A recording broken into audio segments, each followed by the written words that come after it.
Live on TikTok. Welcome to Ask a Puppy Trainer Show. I'm Bethany. This is Sparky. Episode. And 223. And All right. who is this again? This isn't Sparky. Koopa. Koopa? Cooper. Cooper. But yes, we actually have Sparky. So I'm endlessly teasing Sparky about the dog Sparky that's currently enrolled at the Puppy Academy. He's very high energy, he's very nutty, and he's very excitable. It's like I reincarnated as a dog. And we are taking, if you don't know anything about Southern California, once it hits 60 degrees or below, all the, the toboggans come out, the beanies, the little jackets for the dogs, because we're all freezing to death. And so that's why, even though the sun is shining, it's nice outside. Look how cute, look how cute Cooper is. So cute, so cute. Oh, hello there, sir. Oh, that touched my brain. Went to my brain. All right, guys, you can put your comments down below. Sparky apparently is doing his homework in advance and reading them all. You just find I one am you totally. want to do. I am absolutely. Well, let's go ahead and get started. You find one? No, not yet, but that's a good one. You're gonna like that one. All right, I'm gonna start with the short one. Okay. T.J. Wilson. Feels like it's a famous person. When is good time to allow additional time, 1 to 2 hours outside crate, 6-month Clubber Spaniel, when they're able to handle it? Yeah. So that means if I've done like 20 minutes of training and I've done a 20-minute walk, I try to have him hang out on a leash just around my body, and he just kind of keeps hitting the end. He just seems like he needs more. That's your decision to either give him more to see if you can get him in a calmer state, or if you can't give any more and he's really getting amped up, that's actually when you want to put him back in the crate. So him being out of the crate additional time is all based on whether he can physically handle it. So if he's jumping, nipping, biting, you find yourself getting through like a 3-strike rule, like you're saying no a bunch of times, and there's no recourse, there's no improvement, that's when dogs need a crate because they just need a nap time. They're overstimulated. But if he's able to lay by your feet on his dog bed, I have this entire lunch in my training pouch. I have a bed next to my hip, and he's sitting there or laying down. He's kind of looking at me every 10, 20 seconds. Good. Handful of, sorry, probably can see that. Let's go to the bathroom. It's like good handful of food. He's in my back. Good handful of food, good handful of food. So you're actually teaching him to be calm and relaxed. So I use all the work, all the play, all the training as a method of teaching him how to settle and stay out of the crate for longer. We don't want dogs after 20 minutes of training, walk, play, and all the things they need to then do zoomies around our house. We want to actually teach them how to relax and settle. That's a learned behavior. You guys got to teach place command and start working on place duration. I would say if you have a Cumberland Spaniel that's 6 months old and they are struggling with being calm outside of crate, I've got, something that you could try. I like stacking, if I've got a dog that's a little bit more driven. And so we look at things where the dog is in playtime, work time, calm time, or break time. Most puppies can't handle break time. But by the time... The mic's going to sound a little better. Yeah, here we go. Hang on. Let's fix the microphone. As we all watch me. I'm going to take Cooper. We're worse than dogs. You can take Cooper. Koopa. Can you take Cooper? It's like when I was on the bikes. We're just having a good time here, guys. So anyway, you kind of break up their day, like that. But a lot of puppies can't handle break time. Their break time is when they're in crate, which is also calm time. Or playpen, or back time, tethering. Exactly. So what I would do is stack up some stuff. So when I let them out of crate, they do a potty break. I would do a little bit of work, play, work, and then finish with place duration, like what he said, with the food, but I'm going to tweak it a little bit. So we'll do our place duration, which is go to the spot, lay down, calmly, you get food reward. Then I'm going to just ignore my dog for a while, and they can get off. So it's kind of like the method that we use for back tying, except I'm the back tie. So this is what I mean by this. You're going to have to kind of devote a section of time to this, and I'll try to be quick about it. A 6-month-old dog should be able to do training between the ears, which is TBTE. I don't know, whatever it is. There's some acronym. TBTBTTE. That some trainer uses, but it's training between the ears, where you can let the dog just hit the end of the leash, and you just don't let them get to things they can't. There's no big no. There's no big punishment. Unless they like bark at me or jump up on me or really bite the leash, I might give a little tug. But other than that, I don't say anything. Like, I'm just hanging out with the dog. But I also don't give in to them wanting attention desperately from me, because that would defeat the purpose. So if they're just like, please, please, please pet me, I'm just ignoring them. And if they start to jump up on me, I'll address it. I'll do a little leash pressure and bump them off. And they'll probably sit, because they've been trained to sit, with leash pressure. And I'll just go back to ignoring them again. And basically what they do is they just try to get everywhere. They try to go here, they try to go here, they try to get to the table, they try to get on the couch, try to get on me. And they're just like, well, I can't. I had a lesson this morning. I'm not done. 10 minutes of that, and the dog is going to do what she's about to say. And they'll just pause and look around, and they might not lay down, but they'll just be like, this is boring. Fine. That's what you want. And so you want them to kind of get bored and relax. Let them relax for a little bit. Your little bit might be 60 seconds. If I'm working with like a GSP, I'm like 30 seconds of that, and then I'm going to release them. And then I'll do a really calm, let's go, really calm. Stand up, turn around, sit down, do it all again. So I want 2 rounds of them settling. And a settle does not necessarily mean a down. Okay, and I can put my foot on the lead, and I might be able to help them lay down faster, but I'm not going to stay down. I'm not using food. I'm not using punishment or anything like that. It's just, we're just hanging out. Calm neutrality. Yeah, and just waiting the dog out. Like, you can't go here, you can't go here. Imagine if your dog was on a back tie, like a back tied to a doorknob, and there was nothing around them and that they could get into, and they would just keep hitting the end of the leash, get bored, and eventually lay down and settle. That's basically what we're doing, but I'm speeding it up by holding the leash myself and having more, a little more boundaries to it. If you don't practice that, some dogs will not learn how to do it till they're fully mature, I'll be honest, and even then they might struggle some depending on their temperament. So I would go ahead and start practicing that now. The second round that you do, where the dog finally kind of is like accepts defeat, then they start chewing on the carpet. Nope, pressure. Start all over again. Fine, I guess I'll just... You're teaching them how to be bored and be okay with it. Then you can calmly say, let's go, put them in crate. The reason we don't leave them in that state of mind is because what's going to happen is if you're not using the food technique to keep their attention, they're going to be there for 2 minutes and then get up, and the cycle starts all over again. Now you've had it. You got to go to work or you got to go wherever, and you put them in crate when they're aroused. Instead of they are chilling, and you release them calmly to crate. See the difference there? So anyway, you want to start practicing 2 rounds of that. And then once that starts to get a little bit better, then you can start back tying, and you might see some good benefit there too. All right. I thought I had a question on here, but it's not showing up here. What about you? Have TikTok? No, she has my phone. Oh. My phone is YouTube. Can you? How can I help my 9-week-old puppy to stop biting? Oh, well, we happen to have a lot of videos on that in our online school. Like we kind of go really in depth to it. There's a main video, and then there's a 2.0 video, and a severe, and you get to us one-on-one. But 9 weeks old, you're dealing with teething as well as temperament and genetics. And you could have an overtired dog, or you could have a dog that's not being mentally stimulated enough. There's a huge misconception that a puppy doesn't understand the word no. If you've ever seen a litter of puppies with their mom, then you know that that's not the truth. So the way that we like to teach no, one of the ways is through tug and play. Actually, or I should say one of the ways I don't teach my no through that. So I can take a 9-week-old puppy and already do really light, easy tugs, and then freeze and just wait the dog out. And once they let go, good, they get it back. If they start to bite me, that's a no. And I can use a little bit of leash pressure, to have the puppy back off, wait, release the food, release the toy. And so I can go ahead and start setting that, boundary. How do you want to? What's my method? Or you can talk about the biting more. I'm more about spatial pressure on that one. I usually do 9-week-old little puppy.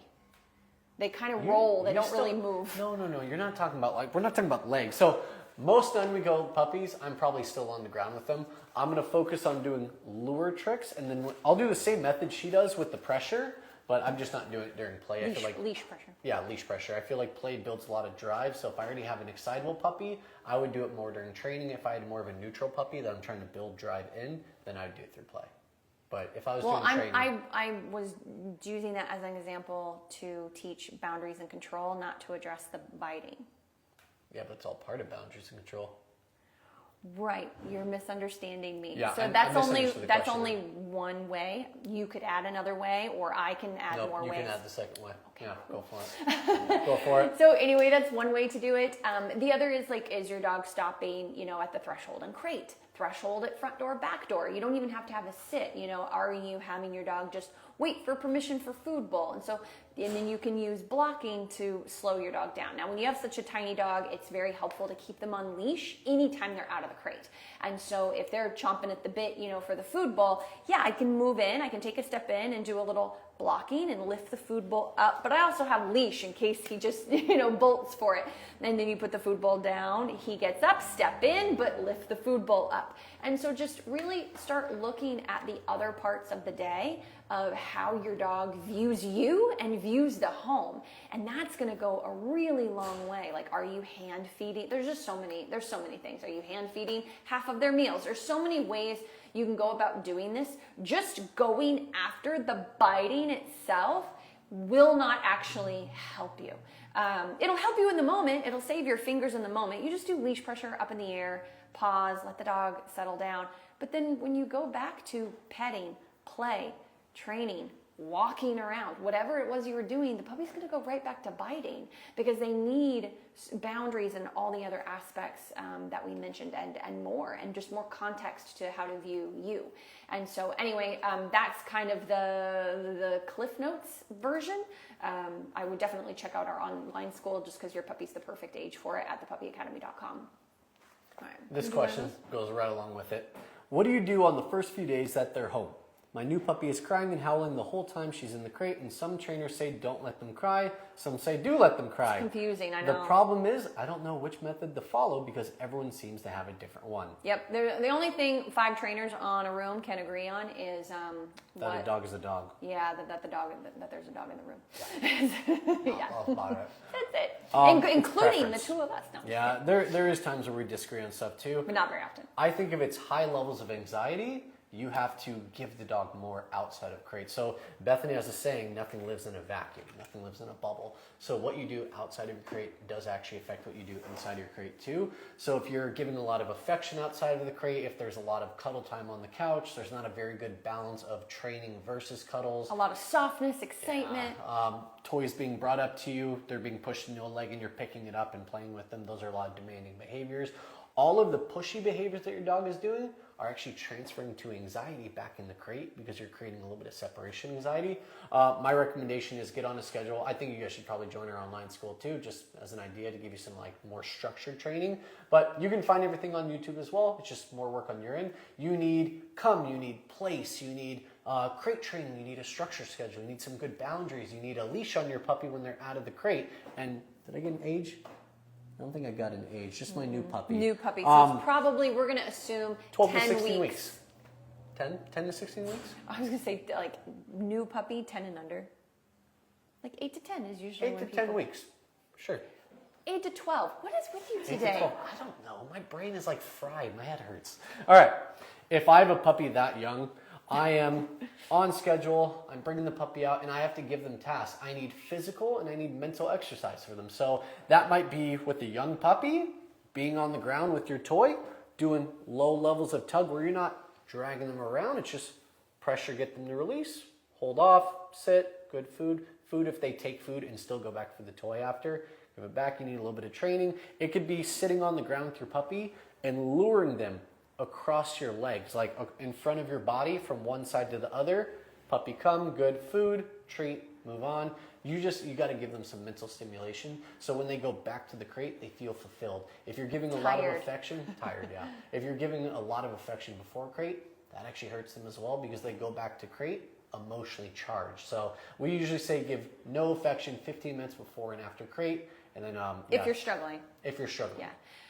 I would say because of the issues you're having, don't let him sleep outside the crate. So as soon as he starts to get tired, just for a couple of weeks, move him into the crate quickly. So if you're doing like a playpen setup as well, I would actually stop doing that. And I would really target, fulfilling brain and body, and then puppy gets tired, back in crate. That can be exhausting though. We're just it is tiring, but I would commit to that for a couple of weeks. That way you can really see, is this true separation anxiety or is this just puppy crying? In my personal opinion, I think some of the confusion with this type of advice comes from what is it your puppy's really struggling with? Because I'll tell you, if you're having legit separation anxiety, which you can absolutely have in a brand new puppy that comes to your home, real emotional issues with being alone and being in crate, ignoring the whining doesn't work, and it can make it worse, unfortunately. But it kind of just is what it is until you figure out that that's what it is. And the reason I say that is because lots and lots of puppies, hundreds of thousands, it's not that big of a deal. They just whine for a little while, go to sleep, and then they learn, oh, I can sleep in crate. They're not going to come back if I whine and demand to be let out. And they're like, fine, whatever. They go to sleep, and then 2 weeks of whining it out, they're fine. It's no big deal. You know what I mean? And so that's a really good method for a lot of puppies. Unless there's more to it than that. Genetics. Yeah, so anyway, just keep that in mind, guys. That's why some of this advice, it works for some and not others. That the advice that you read on the internet. True, doesn't work for every dog. KKS, my puppy is leaving trails of pee around my area. I have for him, around the area I have for him. He is 12 weeks old. I've had him for 4 weeks and have been doing everything I can to encourage him to go outside. He doesn't ON. He doesn't go, I'm not sure about that, but pees and puddles, does it while walking. What can I do? 12 weeks old? That's crazy. That's really crazy. That's like marking at the highest level or a UTI. Is he a wiener dog? I've seen wiener dogs do it. I think that's it. Just my puppy. I don't think that's No, it. That's all we get. All right, KKS. I've seen wiener dogs, I've seen Boston Terriers, and I've seen Frenchies do it at that age. 12 weeks old? Jeez. Earlier. 8 weeks old. Okay. I've seen Schnauzers mark as young as 12, 14 weeks. Mini Schnauzers. But peeing while walking? That's so crazy. This actually feels more like a ureter, like medical. Yeah, side like of a it. UTI. Get No, this puppy. not even I'm UTI, sorry. believe it or not. It could just be from an overabundance of water and excitement. So if he's like excitedly walking forward to see someone who's like, oh, that's true. that could be arousal-based, excitement-based. That's true. I didn't think of that. But if it's not that, and you're like, no, we're just walking, there's not a thing in sight, and he just starts walking and peeing, I'm like, okay, there could be damage to the ureters, could be a UTI, could be something. That dog needs to go to vet. Yeah, do just a double check on the medical front. Otherwise, the only thing that, like the starter, this is not how to fix your issue. The first thing I would tell you, like if we set up a Zoom or something and you were trying to get potty training advice, would be what's your schedule? Because you need a hardcore in the crate for 30 minutes, out training and play for 20, and then supervised separation for 30, in the crate for 30, so it's like a hardcore schedule when you're home. And then when you're not home, we have to have a different schedule and figure that out. And then it's like, oh, they're pottying as soon as we put them back in crate. Okay, so they need another potty break to go outside. They got their potty break, they peed outside, and they're still peeing within a 30-minute window in crate. It's like, okay, geez, so we need, and how much water are they getting when? My point is this is definitely like something you need to meet with someone about for like a 15, 30-minute Zoom. You could do a Zoom with any trainer you want anywhere in the world. Most trainers will do Zooms, and really work this out, because this is going to take some finagling to figure it out. First, you got to get set up with your schedule, and then have all the answers from that, then tweak the schedule and get because your dog is giving you feedback, right? That's what we do. That's what we're trying to do here with these schedules, is we get feedback from the dog. What's working, what's not working, how do we tweak this, how do we help the puppy? And so that's what you're going to need to do. All right. Could you let me see if I can see. We had a couple over there. Yeah, I thought we did. I don't see any on. How do I stimulate her if she can't go outside yet? Oh my goodness. Okay, that's a good one. I think there's a first part to it. Thanks. I was just going to go with it, but sure. Ah. Oh, that's the 9-week-old Oh, we already answered it. puppy. Okay, so it's the part 2 to it. That's Nice. the follow-up. Okay. All right. Sydney says, how do I, down, oh, okay, fine. Hi, look, meet Dakota, my German Shepherd. How do I stimulate her without going outside? Oh my gosh, there's so many ways. Yeah, hundreds of ways. Our program is full of them. Anybody's program would be full of them. You could also go do a 2-hour deep dive on YouTube and just type in puppy training basics. It's all done inside first. You never want to do anything outside first. So it's, an hour of work divided throughout the day in the house, not outside the house. And then how you play with your dog matters. You need to be learning how to do all those things because you have a dog, so you have to learn how to communicate and teach dog. And so, that's why I like that question, because it's a simple answer, but it's a really common question. And the other thing I would say, the biggest mistake that I see the newbies make is they do all these things and then they never put a leash on their dog. And then they put a leash on their puppy and try to go do it in the yard. And it's crazy. Opposition reflex like you cannot believe. Yeah, it's crazy to the puppy. So you do it all in the house. You can do it off leash if you want, but then you need to put a leash on your dog and practice all those things on leash in the house, in the backyard, in the front yard, in the hallway of the apartment building you live before you're even doing it outside. And so you got a lot to do. And the other thing that I like to do, another reason I wanted to answer this question, my favorite thing, which is class 2 in our online school, is at least I think it is over, under, through. So it is our job to condition our puppies for the world. One of the ways we do that is we play YouTube noises in the background while they're working on basic obedience or they're just hanging out in crate, of traffic, of planes, of dogs barking, babies crying, all that stuff.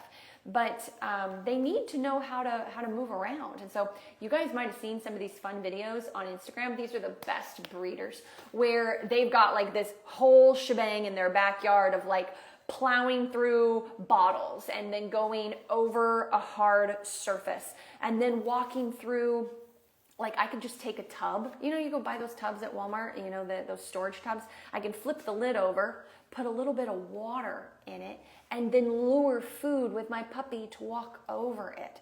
I can go on my hard floor versus my carpet floor. I can go over a towel, under a step ladder. Over, under, through is just a concept of how to build your puppy's confidence, resilience, and your relationship with them. It's the most fun, best thing to do ever. Who cares about obedience if your dog can't function in the world? I like it a lot. I don't know if you can tell. So if you just spend a week getting creative, Dakota out, stop bothering everybody. She's just so happy and loving. Oh my gosh. Did you train her? She's super loving. I trained her to be loving. I did it all by myself. I could tell. She came to me ferocious beast. Dakota up? She would love it. No, she totally would. She would love it. But anyway, that gives you an idea. All right? Everything. Everything that you do in the day is stimulating to your dog. You can do grooming, you can do training. You did bring her. You said I could. You could put her in the crate, you could bring her out of the crate, you can make her sit at threshold before going potty. Every opportunity throughout the day is a training opportunity. Yes. Yes. All right. Hi, Dakota. Ricky, do you want to read some of them? I think We got one more? A 7-month-old. Yeah, but we prioritize people who. Is 7 months old tomorrow. Golden Retriever training is so hard. You did that on purpose. No, I didn't do it. She did it. And she has terrible breath. I know. I smell it. Okay. So, and her teeth are not bad. Like, she's 9, and I clean her teeth. It's not her teeth. It's your gut microbiome needs work, girl. What was the question? 7-month-old golden retriever is very hard to train. Yeah, they can be. Yeah. Leash. Make sure you're using food when all training. the time. Yeah, You need, like in you the you house need too. control. Like, you might need some kind of head control, like a martingale or like a slip lead or something. Or if any he's other not training pulling you tool, really hard. Just don't take him outside with it and teach him how to walk using that. It needs to be inside first. Power loops are good for newbies. Look up power loops are Sherry really good. Lucas Power Loop. Anything you're struggling with outside, everything you're struggling with outside, practice inside first in a controlled environment. Mm-hmm. The reason Goldens are hard to train, they're high energy, they're high drive, and they're actually spoiled. still working animals. But they're working animals that we spoil with affection. So then their whole job is to challenge you or, just be a little bit sassy and pushy. So in 7 months old, you're like right in the middle of adolescence. You are just so handsy today. Happy. You're also right in the middle of adolescence at 7 months old. You're kind of in the heat of it. Like, you should be doing Yeah. as much as humanly possible to set a boundary and a standard for the dog now, because he's kind of fitting into his mold. Like, you're going to be breaking the mold in another 3-4 months. And that's the dog you got, and it just is much harder to train them when they hit a year or plus. So many people think that they are like taking a step back, or they've done a bad job because they put their puppy on a leash in the beginning. They're always on a leash when they come out of crate. They've got this nice schedule. They've done a great job. They've done their food work. And by 4 or 5 months, they start giving the puppy more freedom. And then the puppy hits that like 8 to 10 months, which is kind of... We're seeing it at 6 and 7 now. Well, I know why, but I didn't want to... Just say it. You guys are spoiling your dogs Yeah, rotten. you are. And they don't have enough boundaries, rules, and limitations. Okay, anyway, you made me be mean to them. I didn't know you were going to be that. I'm sorry. But How can you be mean with Dakota can on I your go? lap? Can I go back to being nice again? So then they don't have to use leash for a while, and the puppy's doing good. They're in this like window where they're doing good, and then the dog starts to become a maniac again, and they think that they've done something wrong because the trainer's telling them to put their dog on a leash again, and they're having to do more boundary training all over again. No, it's because you're hitting adolescent stages. I mean, if you've ever had kids, think about one day they come home and they just yell at you and slam the door, and you're like, Why? why? What happened? Oh, the teenager has come. Hormones. They absolutely have hormone fluctuations, and I'm sorry to say it, but you're in thank you. But you're in a new phase of life. And so what I mean by that is when they're puppies, they're in like a real playful follower mode all the time. And you really want to utilize that when they're young, because just like with cute little babies that are excited when you come home from work, it doesn't last, okay? And then they very quickly get into early adolescence, and then aggression adolescence. Like, they have all these phases that they go through. And most dogs do go through aggression adolescence. They just in some come form. out of it. Yeah, They in just some usually come form. out of it after. Well, they come out of it depending on how the owners Well, handle it. that's what I mean. Some of them come out of it. The ones that don't, we get a call. Yes, exactly. But I just want you to keep that in mind. It doesn't mean that you did anything wrong, but you do need to take a few steps back in your structure, and you need to change up the game a little bit. You need to have more accountability. Maybe you need to go back to food work. If you add in more accountability, add in some food work or play, like whatever your method was when you originally trained your puppy. Maybe it wasn't any of those things. It was all handling, like whatever it is. We call it going back to the basics. Yeah, you're gonna have to go back to the basics, and there's nothing wrong with that. In fact, we encourage it. It's a very normal thing. Even a potty regression around like the 5-month mark is really common. You got 8 to 10 weeks, and then you work on it, you figure it out, they do great for a couple of months, and then they have a regression. All those things are really common in the first year to year and a half of a dog's life. So Adolescence is tough. yeah, don't beat yourself up. We got time for one more. Any advice on a French puppy 2 months old? Join What's your join our online school program. We just spent And don't spoil. And don't spoil. and don't spoil.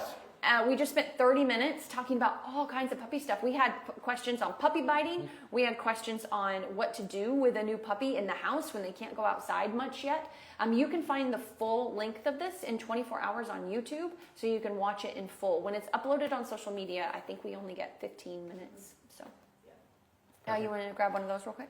We got one more over here. Okay. My puppy, 13 weeks. So basically, she has the dog crate trained when she leaves the house. She works night shift and needs to sleep during the day. So they started putting her in the crate when someone is home so that I'm able to do house chores and sleep. She whines but eventually settles. Is that normal? Will that go away? Perfect. It is normal. And honestly, it probably will go away as she gets more comfortable. Yeah, perfect. 13 weeks? Wow, that's incredible. Yeah, That's you're already doing really a great good. job. If you aren't having legitimate separation anxiety, this is normal, and you're doing a great job. Do not let that puppy out of crate if it whines, unless you've learned a different type of whine, which is a potty, because it is different, but Higher it takes time to learn what it is. But don't get in the habit of that either. Just you have to learn from that. But yeah, doing great.